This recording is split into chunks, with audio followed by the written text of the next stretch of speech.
Welcome back, little helpers. Today we've got a really exciting topic and a really exciting guest. We hear so much about attachment styles, and it's something we've talked about on this podcast as well. And sometimes it can feel so hopeless if you're not in that, secure bucket. It's like, how am I supposed to have a happy relationship if I'm anxious or avoidant? That's a question I've asked myself many times on this podcast. So today we have the Polar Family Professor of Psychology at Amherst College, Dr. Catherine Sanderson. Thank you for coming on our podcast and telling us how to change our attachment patterns. Well, thank you for the invitation to talk. I love talking about psychology, and I commend you both for emphasizing the empirical scientific nature of various key studies. Well, thank you. So just tell us a little bit of sort of an intro of attachment styles, attachment patterns. Sure. So this is actually really interesting because it started in developmental psychologists. So you are both clinical psychologists. I'm actually a social psychologist. But this research began in the field of developmental psychology. So it was done looking at little kids in their first 12 to 24 months of life. And what this research found was that you can classify kids very easily on how they behave. And I'm going to say the initial research, of course, was done with moms and kids, but it could be with dads or grandparents or aunts or uncles or whatever. But the original research was done with moms. And what they found was that you could classify little kids very quickly into whether they were secure, anxious, or avoidant. And I'll just briefly describe what they do because I think it's so interesting for people who are parents or hope to be parents because you can really play this out. What they do is they set up a situation where it's kind of like a simulated waiting room where a mom and a baby come into the waiting room. There's a stranger sitting in the room. And at some point, the mom leaves. The mom goes away for a couple minutes, and then the mom comes back. And they're video recording, typically through a one-way mirror, this whole interaction. And here's what they find. Some babies are sad when the mom leaves, but they can be consoled by the stranger. And then when the mom comes back, they're happy to see her. And they, again, can continue to play after they've sort of hugged the mom. And these are kids who basically can handle separation, and they're sad, but they're okay being consoled by the stranger. These are kids that are called secure. Then there are some kids who are highly hysterical when the mom leaves. They cannot be consoled by the stranger. And when the mom returns, they cling to her and will not let her go. And these kids are anxious. They're very threatened by separation. They really freak out, and they can't really find comfort in another way. Then there are kids who seem to not know when the mom leaves, seem to not care when the mom returns. And these kids are classified as avoidant. Now, so I've now summarized, one of the hallmarks of social development in developmental psychology. And what's really interesting is that kids who show these patterns show lots of differences throughout their lifespan in terms of how they're rated by their kindergarten teacher and how long they persisted a puzzle and things like that. So now I'm going to end that story of developmental psychology. When I was an undergraduate at Stanford in the late 1980s. All of a sudden, researchers started to say, I wonder if these attachment styles that you have when you're 1 or 2 stay with you your whole life and influence your romantic relationship. So that's actually work that was happening when I was an undergraduate, and it was a very hot topic at that time, and it has continued to be a hot topic since then. And spoiler alert, yes, these attachment styles do tend to stay with you. And so now the field of social psychology has looked at this a lot, and the field of clinical psychology has looked at it a bit, but it's not really a clinical disorder, right? It's not a clinical disorder in that way. So it's something more that researchers in social psychology looking at healthy patterns of relationships have been very interested in. It's so interesting trying to figure out my attachment pattern, for instance, which I commonly call myself avoidant, but we know that these correlate so strongly with the attachment pattern when we're kids. And I always felt more of a secure attachment to my parents and yet was so avoidant in relationships. Is that a likely story, or is it more like wasn't ready for the relationship, just concentrating on other things? And you know how we have like we call it like fuck boys, and we're like, oh, those are avoidantly attached, or maybe are they just 25 years old? So how do we figure that out?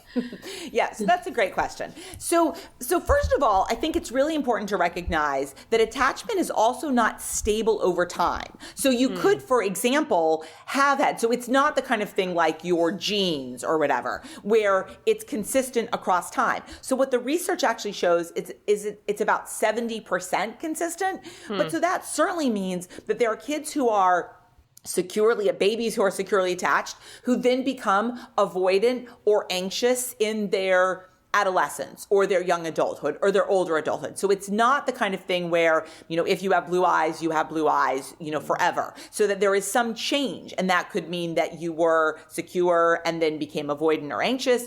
It could also, of course, mean the reverse, right? You were anxious or avoidant and then you become secure. So it's not the case where somebody is consistently stable across time. As you note, lots of other things influence patterns in relationships beyond our attachment. So one of the interesting facts of relationships, of course, is that it's both people. It's not just one person in the relationship. You also note that we now know lots of research in neuroscience about brain development. I remember a few years ago, and I'm not going to use her name, but one of my students, who I think was either a sophomore or junior, came to see me. And she said, well, I have 3 questions. And I'll just say, as a professor, if anyone ever says they have 3 questions, it's always bad, because the first 2 are not really questions. The first 2 are just filler to get to the one that you care about, which is the third one. And so invariably, anyone who says I have 3 questions is like, should I go third? Yeah, exactly. So it's like, should I go abroad? And what do you think about this paper topic? And then the third one, they start crying. So and that's true for men, and it's true for women. So this student, asks us 3 questions. She says the first 2, and then the third one, she starts crying and says, I think my boyfriend is going to break up with me. What do you think I should do? And he is, I think, 19 years old, and he's a football player. And she says, I think he's going to break up with me. And I don't know if she listens to this podcast, but I know that she remembers this story because I've seen her at sort of alumni events, and she's been like, do you remember that time? And I've been like, totally. I refer to it regularly, not using your name, but I do. And so what I said, again, let me be clear, I am not a clinical psychologist, no training, no whatever. And what I said is, remember, 19-year-old boys can't even rent a car. And that's because they're not known for making good decisions. And that was my really helpful clinical advice. And basically I was like, don't worry about it. It's a 19-year-old boy that, and I said periodically they drink themselves to death. It's really not something that you should worry about. And what's funny is that was literally my advice. I mean, I am quoting, so it's not helpful. It's not clinical. It's not thoughtful, but it's true, right? It's true in terms of what we know about brain development. And in fact, he did break up with her. And in fact, she was like, you know what? I was fine. And that was really good advice, because I was fine. And so I think part of it is to kind of be able to also say, it really isn't me. It really is you, right? Mm-hmm. Oh, I wish I heard that advice back when I was 19. It would save me a lot of therapy. That's so interesting, because I guess what's interesting about the developmental part is to think about, there's different times in our life where we might be more avoidant or more anxiously attached, right? I feel we are getting into our 30s, and so it's I guess I'm just stereotyping women want the commitment, so there's a little bit of anxiety around that too, about the ticking time clock. And what would you say about how these patterns, all the different insecure and secure attachments change over your life? How do you know if it's changed? How do you know what you are if you're going through all these different kinds of relationship aging? Sure. So great question. And I'm going to say one more thing before I answer your question. Mm-hmm. And that's because I think I know that one of you is a mom and one of you is an aspiring mom, or to be mom or whatever. Not that I think I'm announcing a pregnancy or whatever, but like you're future. Indeed not. So I will say the very first time. So I teach a class in close relationship. So it's a seminar for only seniors. And the very first time I taught it, I was very pregnant. So I taught it in the spring semester. So the semester ended in May. The baby came in July. So you can just imagine, what I looked like as the semester progressed. And I remember getting to the week on secure attachment and being like, oh my gosh, I could completely screw this up, right? I could completely screw up this baby if I'm not really careful. So I will also say that the challenge of the attachment work is I think it actually puts a lot of pressure on moms. I think it puts a lot of pressure on pregnant women, on women of infants. And again, not that it doesn't apply to dads, and men and grandparents and whatever, but I think moms feel it especially. And so I will also say that I want to start by saying, attachment changes. Attachment is influenced by lots of different things. Attachment is probably, exactly. Attachment is probably coded for in part in your genes. There's actually some research showing that now, suggesting that, your genes play some role. They're not determinant of, but like lots of things, like personality and IQ. So that was, again, I just want to preface that before I answer your very good question. So what we know, and what a lot of research is looking at now, is that attachment styles do change. So I said before that most evidence suggests it's about 70% consistent, but that of course means it's about 30% not. And so what are factors that lead to changes in attachment? And to me, I find this really the most important topic. So what we know is, first of all, and I think this will be good news for you both, clinical psychologists, therapy. Therapy can actually be, right? So your life's work has meaning in that sense, that we do know that good therapy can give someone a chance to work on issues they have in terms of fears of abandonment or fears of lack of trust. So let me just back up a teeny bit and say that the key thing, the distinction, if we talk about the insecure models, the insecure models are not the same, right? So one of the insecure models is basically, I don't want relationships, right? It's avoidant.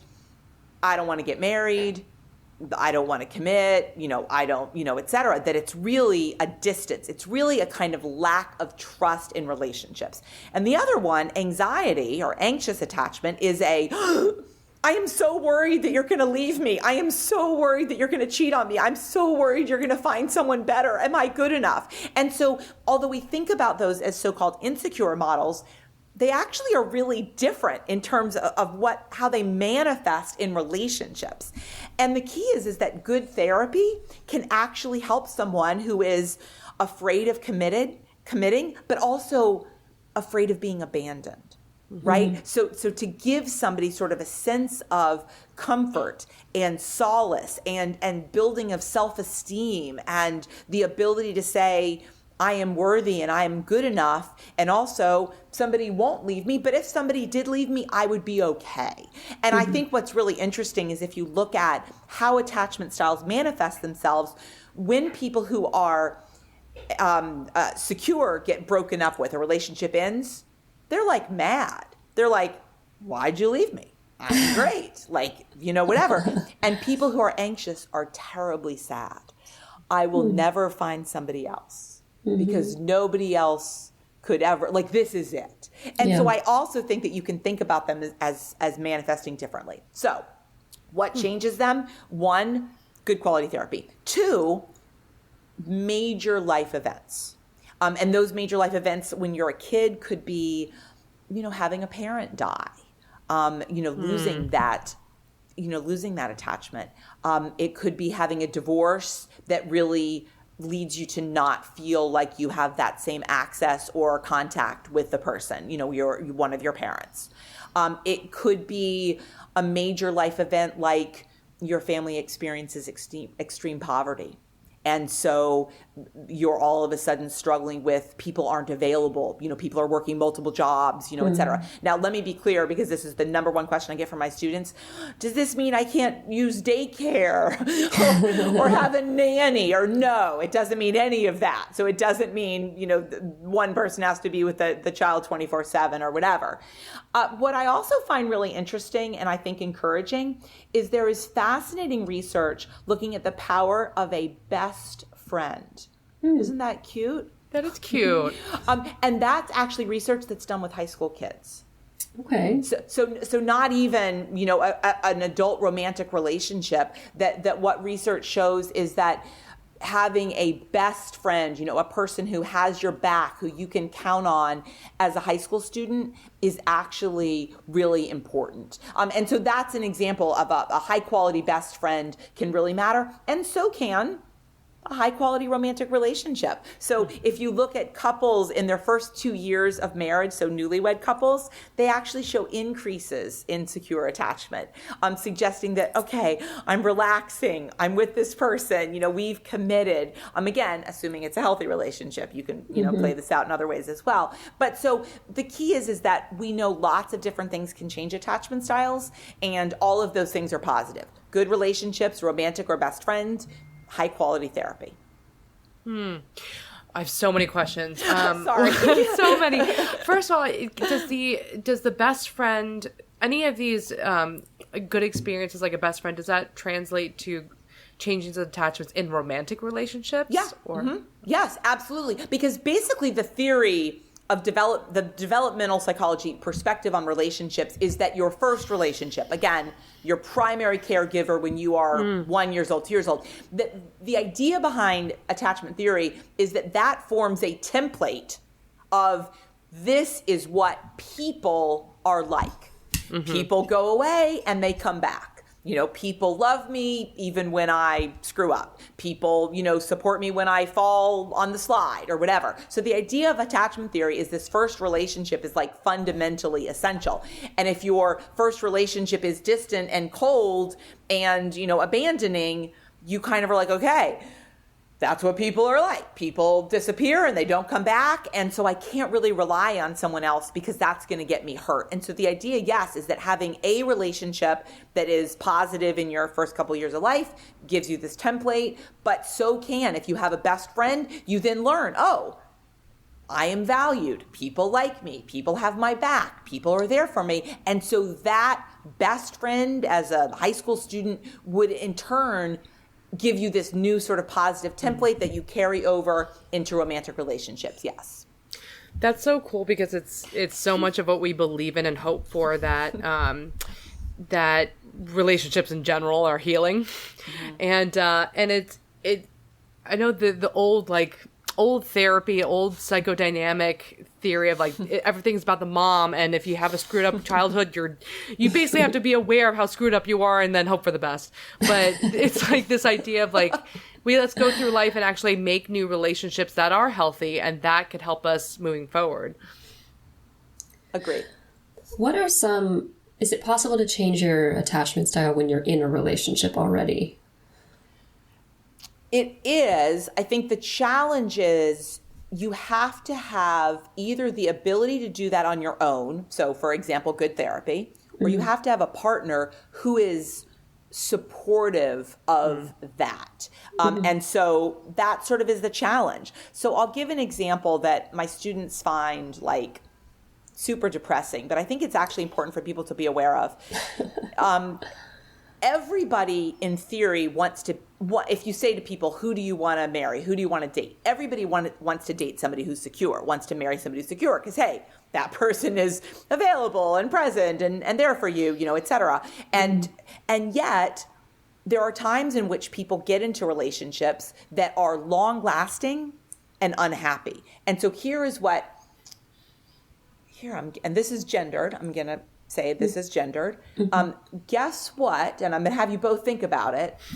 And you can cut this part of the podcast if you get it wrong. And then you can redo it. Guess what kind of relationship, pairing, and again, hint it's gendered, is very unhappy and very long lasting? Go. Woman is anxious, a man is avoidant. That was my guess too. You got it.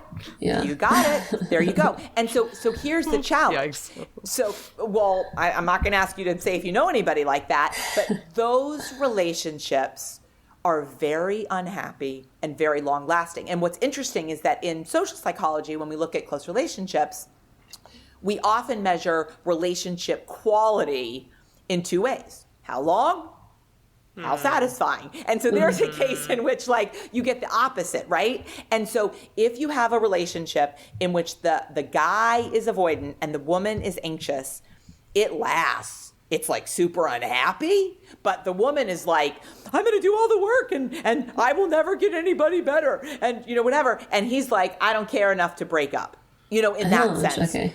Isn't that interesting? Yeah. I was wondering what was incentivizing the man to stay in for so long. Again, she's doing all the work. Yeah. She's doing all the work. Presumably he's, having sex. And he doesn't have to find anybody else. And also, if he cheats on her, she won't leave. Right? Yeah, okay. I mean, so it's right. There's the pattern. This is going to date me, and neither of you will understand this example at all, and possibly some of your listeners won't. But I think it's a really clear illustration of how attachment styles play out. So way back when, and by way back when I mean before 9/11, you used to be able to go to the gate with somebody who was flying. Do you all both know that? Do you know that? Yeah, okay. yeah. Okay. I say that to my college students and they're like, what? How would that have worked? Anyway, so researchers often would do psychology studies at airports. Cool. Wow. Oh, Because think about it. You're not just getting like a sample of Duke undergraduates or whatever, right? You're going to the airport, and a lot of people fly. And again, this was before everybody was at an airport with a cell phone and a laptop. So you were bored. You were at the gate and you were bored. So what they would do is they would go up to people and they would ask couples, is one of you flying and one of you not? And then they would ask them to be in the study. And the idea is that getting on an airplane when one person is flying and the other person isn't is like a separation, right? Mm-hmm. One person's getting on the airplane, the other person is not. So it's like kind of mimicking the waiting room paradigm that I described at the start today about developmental psychology. So what they would do is they would give people this quick attachment survey. Then the researchers would just sit back and they would wait until the plane was leaving. Then they would watch what happened. And here's what's fascinating. When you had somebody who was secure, they were watching the person who was not getting on the plane. So if somebody who was secure would, hug, kiss, miss you, love you, bye, whatever, and they would leave. Somebody who was anxious would be devastated. Fingertips, as you walk down, they would plaster their head against the wall, waiting to see the plane go away. And here's the final thing I'll say. Guess who's not in the study?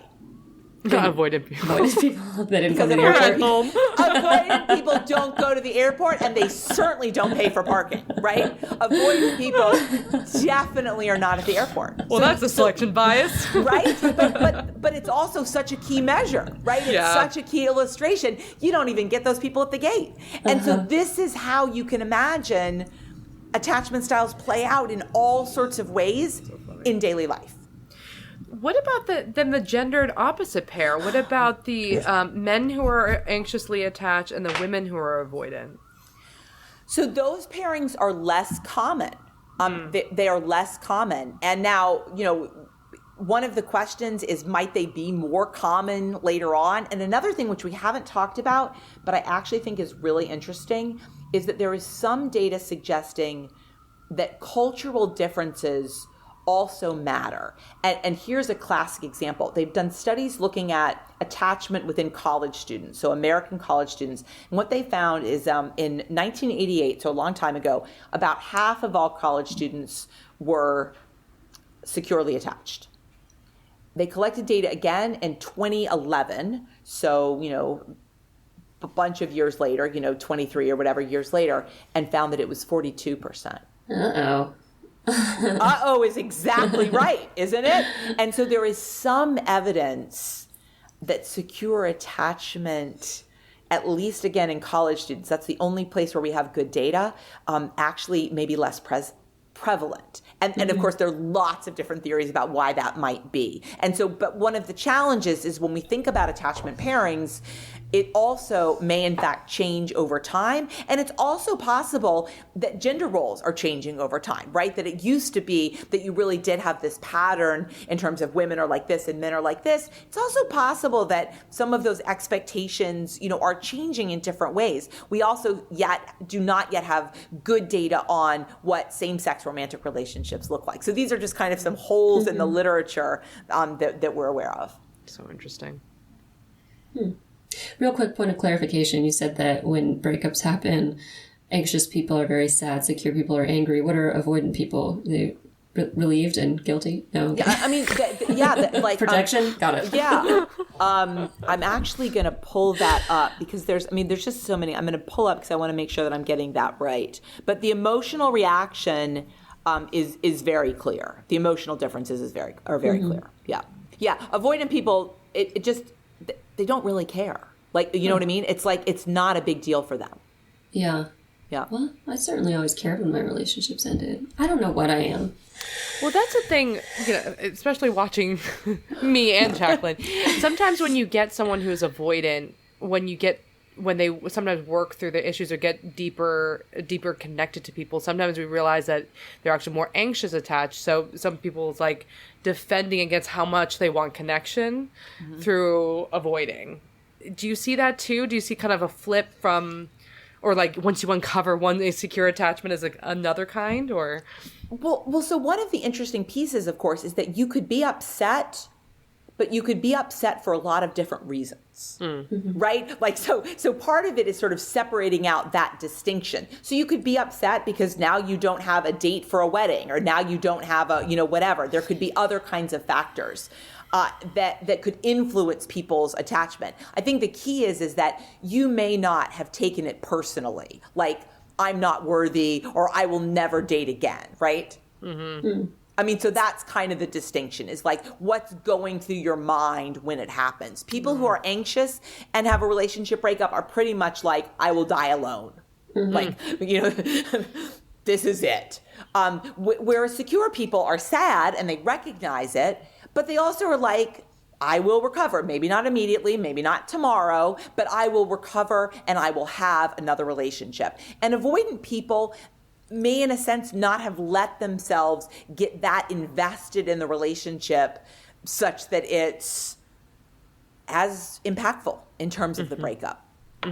They've sort of kept it at, here. It's a little bit of arm's length because you have trouble trusting that the relationship will last. Is it still common for those people to bring people in close at first and then sort of push away later? Is that a factor? Sure, that can absolutely happen. I mean, avoidance can play out in lots of different ways. I mean, because basically it's kind of like, it might be, oh, this is easy, this is great. Ooh, this might hurt me, in that sense. Okay. I was just going to ask do you have any tips for, so getting therapy, obviously, but, for trying to become more secure from either end of the insecure spectrum? Yeah, that was my question too. I mean, both of us were at a place in our relationships, and other people probably listening were like, you know what we were doing in our past relationships not working. I got to select different people. I got to stop making the same mistakes. Go. Like, what do we do now? So first of all, I love that you gave that example of the different people, right? Because what you're describing is what I'm doing in my relationships, or what I have done in my relationships, is not working. And so in a sense, that's a level of self-awareness, right? That you can imagine, I always go for this kind of person, and that has got me alone, or that has got me in a relationship in which it's really not working. And, I think in that sense, having that level of self-awareness, which, people can come to at sort of different life periods, sometime as a result of really difficult experiences. But I think on that level, having the self-awareness of, this is the kind of situation I'm in repeatedly, and this is how it's feeling. So there's kind of a classic example. I think this is actually an old sort of clinical psychology therapist joke, where is if you grew up and you always ate really spicy foods and you always sort of had a stomach ache, then that's just how eating feels. Like, that's just how it feels. And then when all of a sudden you're like, I'm eating this kind of food and I feel good, then all of a sudden you could say, oh, wait, maybe this is how eating is supposed to be, in that sense. So I think part of it is saying, if you're in a relationship and the relationship is not giving you a sense of comfort, of ease, of respect, of permanence, that's really kind of a sign that relationship isn't working for you. And now that could be you, could be the other person. It could also, though, be the pairing. Yeah. So I've been married. This summer we will celebrate 30 years. Congratulations. Wow. Thank you. But here's what I'm going to say. This is the relationship that I've had with my husband is the first healthy, positive relationship I had. Right? So it's not the first relationship I had, right?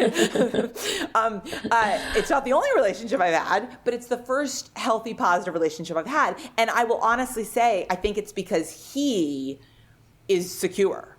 And so I wrote this book a few years ago called The Positive Shift. And the book is dedicated to Bart for his ability to change a flat tire. That's like literally the dedication. And I tell a story in that book about how I was dating him. And this was pretty kind of early in our dating relationship. We were living in Atlanta. He was in law school. And we were heading out one day, again, dating myself. There were no cell phones. This was a long time ago. And we were heading out one weekend to have a picnic. We'd gone to the store and we bought a bunch of food. We were in his car. We were heading out to have this picnic. And his car got a flat tire. So I'm in the front seat, the passenger seat, and I start freaking out. This is going to be really expensive, and we're going to have to get the car towed, and I'm going to have to stay with the car while he goes and gets help. And I was panicking, like literally panicking. And he could tell because I was verbalizing it. And he said, it's going to be like 10 minutes. I'm going to change the flat tire and put the spare on. It's going to be like 10 minutes.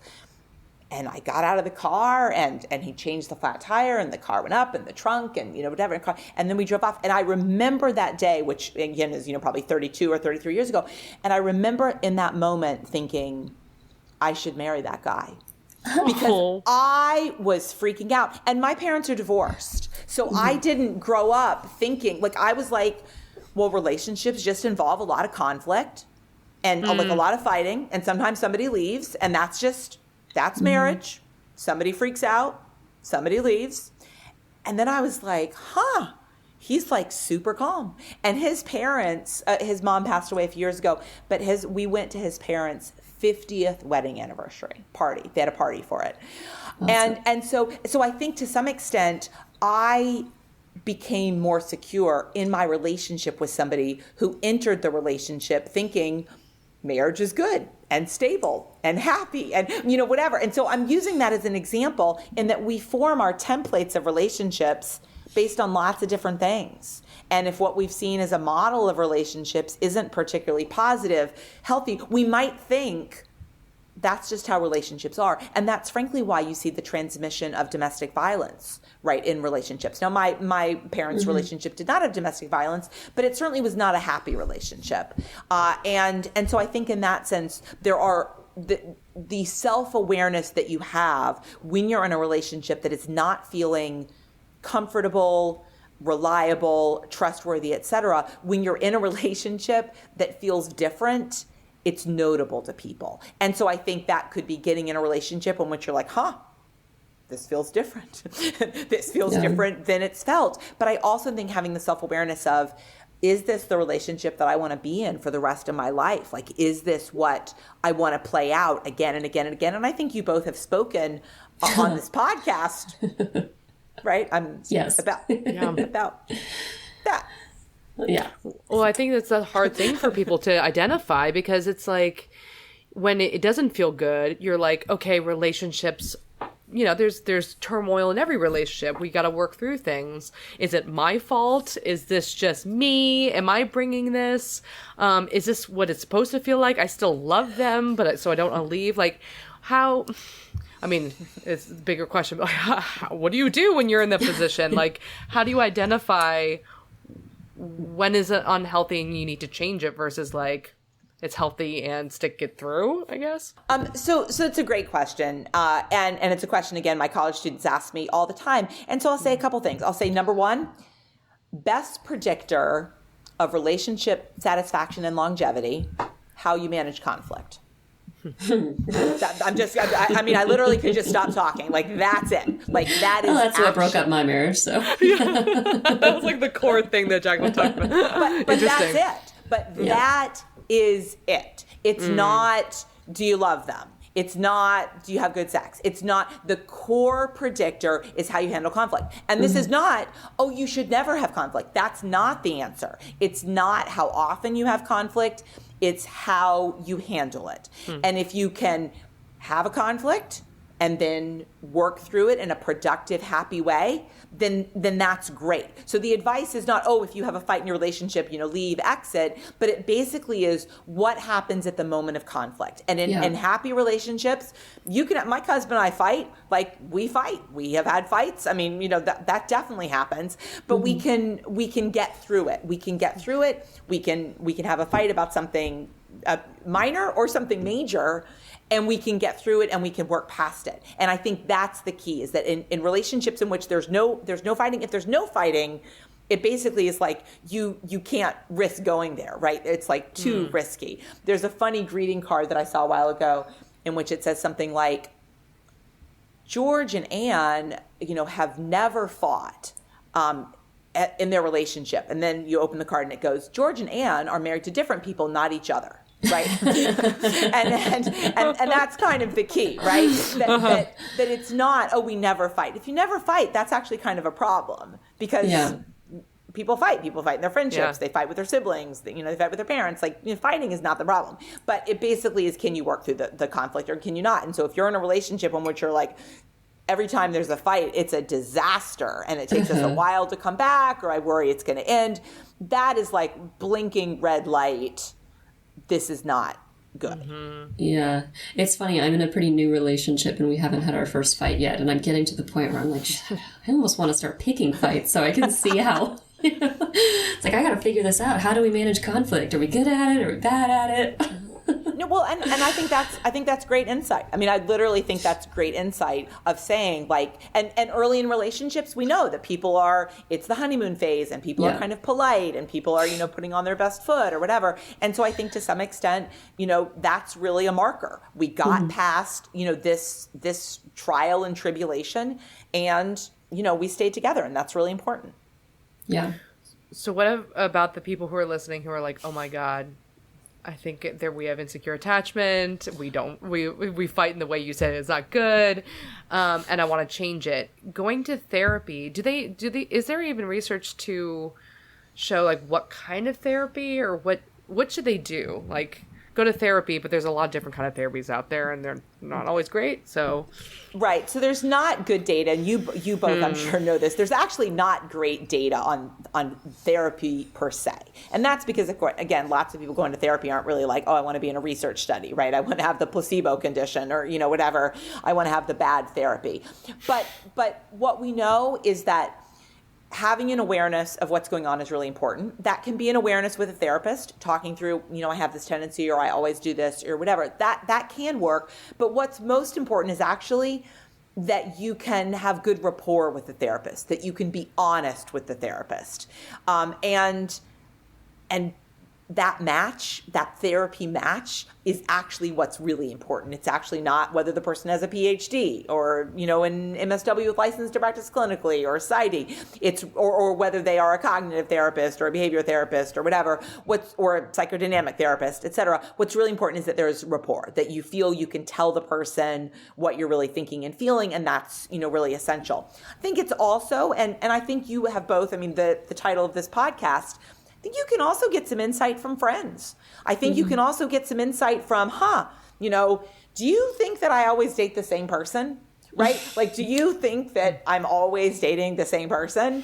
And sometimes we know that our friends know us better than we know ourselves. There's interesting research in personality psychology that actually says asking your friends what your personality is like is better than asking a person, because we only see ourselves, right? We only see ourselves, whereas your friends are like, no, you're not that conscientious. You're always late.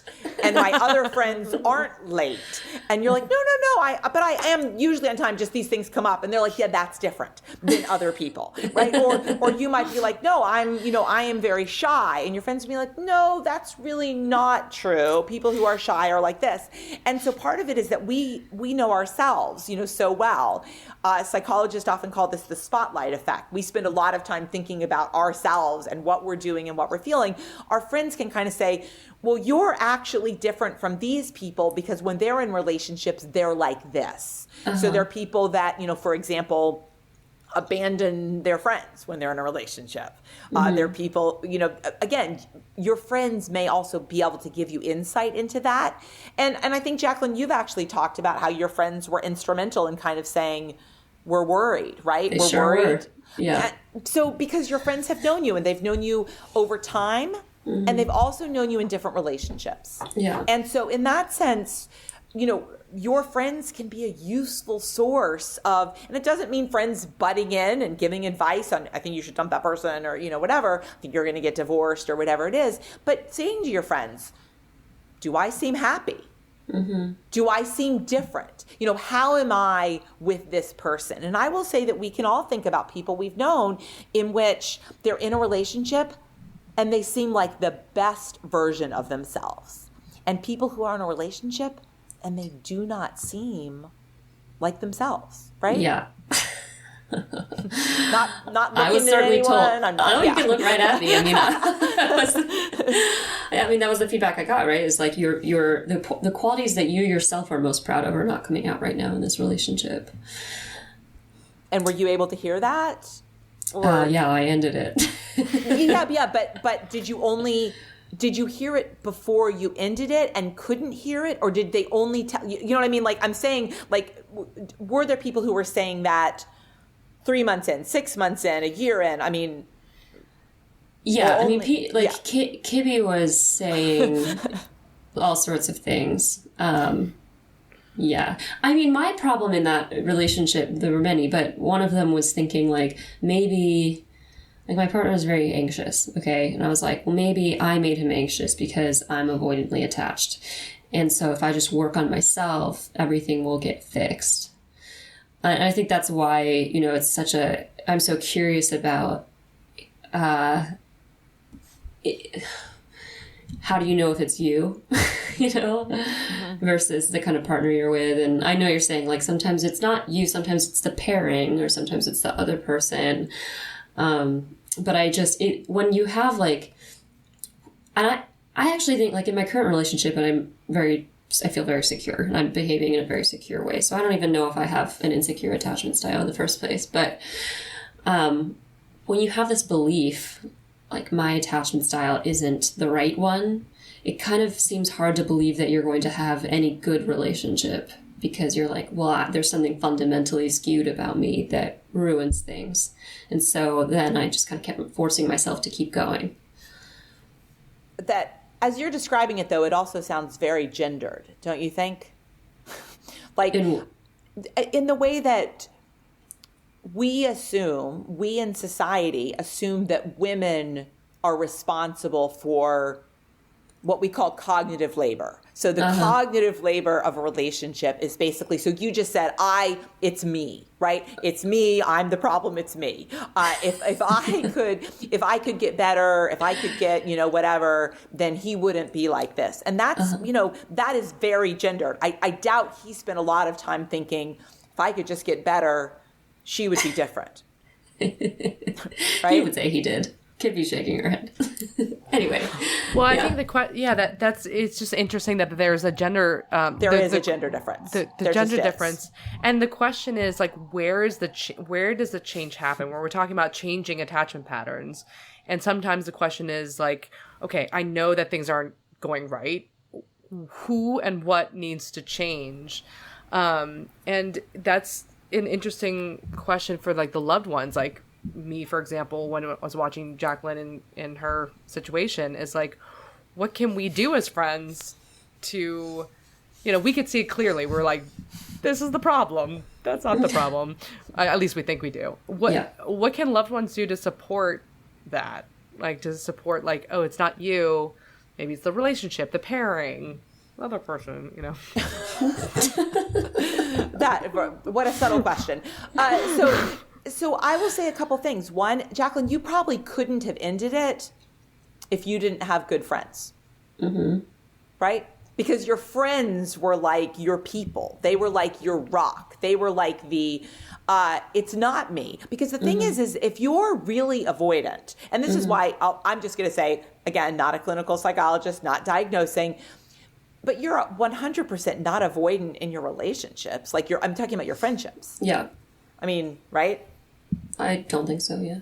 Yeah. I mean, you probably wouldn't have this podcast if you were, right? I mean, you would have no interest. You know, your how podcast, to avoid relationships. Right, your podcast would be like me, myself, and I, like why I'm an independent woman. It would be called like I get by myself, right? I am my own a podcast woman, hosted by right? one person. Exactly. It would just be, you know, a diatribe or whatever. Anyway, so the fact that you have a podcast with the name Friends in it is suggesting that you have strong relationships. And so again, when we talk about relationships in psychology, it's not romantic, it's not sex, it's relationships. We have relationships with siblings and family members and colleagues and friends and, you know, romantic partners and whatever. So the key is that having good relationships is really important. And if you are avoidant, you don't. Mm-hmm. Like if you are avoidant, you are avoidant. Like you don't reveal who you are in an intimate, authentic way with people in your life. Mm-hmm. And so I think that you may have had some patterns in romantic relationships, but I don't think, and you may have identified it for yourself if I'm avoidant, but I don't think you are an avoidant person, or you wouldn't have had these strong friendships, you know, over time, you know, in that sense. Yeah, and I mean, I overly pathologize myself for fun, I guess. That's a pattern. maybe a new hobby would be good, you know, instead of like crocheting or I was going to say, anyway, I'll pick up knitting. Yes, right, that would seem better. So when we think about relationships, people who are securely attached have good friendships, and they therefore often have people who could say, listen, I might be totally off base here, but I'm seeing this, you know, I'm seeing this. And, you know, I think you can do that in ways that feel, you know, gentle. I remember saying to a friend of mine a few years ago who was married, and had been married for, you know, quite some time. And she was just describing some stuff that happened with her husband. And I was just like, I'm just going to say, like, that just really, you know, doesn't, you know, seem okay. And then I felt like, and we weren't like super close. We were friends, but it was not like one of my best friends. And I really kind of felt like I had overstepped. Ooh, maybe maybe I shouldn't have gone there. Maybe you know, did I, you know, it's their marriage and, you know, whatever. And about a year later, she divorced him. And I remember her saying to me, do you remember we had that conversation when we were taking this walk? And I was like, yeah, I'm super sorry if I overstepped. And she was like, I left him. And I was like, oh, well, you know. And so part of it is that, you know, I really wondered whether and I didn't say you should divorce him. I just said, that doesn't sound great. I'm like, that doesn't sound like it would feel great to me. That's what I said. I said, I don't think that would feel great. And I didn't say he's a bum, you should leave him. I just said that wouldn't feel great. And so I think part of it is that, you know, having friends who you can, you know, bounce things off, you know, and friends who can be authentic with you, or, you know, you always run scared. What are you talking about? You know, whatever. That, I think that's also really helpful for people to sort of see some self-awareness. What is my pattern in relationships? Do I always kind of go for somebody? And people sometimes do have a pattern, and sometimes that pattern then replicates, and they can put it on their own attachment style, but really they're choosing, you know, bright, shiny objects, or they're choosing, you know, fuckboys. They're choosing people who are not going to pressure them in a certain way, and they're doing it for other reasons, and having that sort of self-awareness of, is this a pattern that I want to keep in, or do I want to kind of do something different, is really helpful. And I love that I would love to see the research, if there would be research on this, but I love the idea of giving like for loved ones to give advice, and not in the sense of giving advice like you should leave this bum, but this, ew, that doesn't feel good. What you just did was show a reaction that might have been based on a different template than your friend. And it might have shaken her out of like, oh, I thought that was normal, but people reacted in a way that's like, maybe I did have that feeling deep down and I was kind of afraid to listen to it, but at least you're showing like a different template and being like, actually, that doesn't feel good. Mm-hmm. Right. And that's actually, frankly, where having good friends, like good relationships can be particularly useful, right? That this is not what happens in all relationships. Like this is not actually, typical in this way. I remember giving some advice to another college student who, again, I teach this class on close relationships. So people, kind of ask me things. And so they said, well, I'm dating this person. And when I'm with him, I feel kind of bored and kind of sad and kind of lonely. And I was like, let me just tell you, in a relationship, your bar should be higher than that. And I'm just, and that would be like true, like now and like for the rest of your life, that if you're having the feeling of I'm kind of bored and sad and lonely, that's not good. And that person ended the relationship. But it was the kind of thing where they didn't understand that wasn't just, sometimes you're just kind of bored and sad and lonely in relationships. And that is, again, not a pattern you want to replicate, right? Like in a relationship, I should be bored and sad and lonely, right? Yeah. I mean, that's really high level advice, but so the tip for our listeners is find someone who can change your tire in 10 minutes. I will say that a few people who've read my book have said, your book basically comes across like you're a mess, but you married really well. And I'm like, that is kind of how my book comes across, that was. And, and I will say, I tell another story in my book, again, which again can kind of, I think illustrates the differences, is when I was pregnant with my third child, we went for an ultrasound and there was a thing kind of detected, I think, on her brain, like that maybe it was a marker of some kind of, I'm going to say, condition that would be incompatible with life. That. And so they said, there's some possibility, that she's going to have this thing, and we want to give you the heads up. And then there were sort of options like, do you want to have an amniocentesis or, something like that to determine. And I left the ultrasound in tears, like, she's going to die. No kidding. Like my baby is dead, and I'm going to carry this baby for, 5 months and 5 more months, and she's going to die. Oh. And my husband went to Target and bought like, a pink hat and a pink sleeper suit and like a pink blanket, and like returned home with it. And he was like, this baby's going to be fine. Now, I will say that baby is now a first year in college, so she is fine, and it was whatever. She's got lots of other issues, but but certainly that was not incompatible with life. But it was the kind of thing where I literally left the ultrasound in tears. My baby is dead, and he was like, she's not, like, she's going to be fine, like, and so I think that part of that, now that's not attachment. But that's just sort of like, so I think, Jacqueline, when you kind of talk about I'm like this, attachment is not the only thing that influences us, right? We all have different tendencies, we have different personalities. So like attachment is not the whole ball of wax. Attachment is one thing. And so in this relationship, in this marriage where I was securely attached, I could still have a very doom and gloom, anxious reaction, not dissimilar to my whole day is lost, I'm going to sit with this car and the flat tire. And my husband was like, I'm going to go buy, a bunch of pink stuff, for this baby. And so I do think there are lots of different factors that influence how we are in relationships. Amazing. I'm just going to consider myself perfect from now on, because this previous thing hasn't been working. There you go. That's not a bad way to go through life, right? Yeah. I also want to know where this secret school is where men go to learn how to change tires, because it seems like only men know how to do this. No, I will say at some point my son, I think, was a freshman in college, and he was dating somebody, and they came, home for like winter break or something. And he had a flat tire while he was driving this dating partner.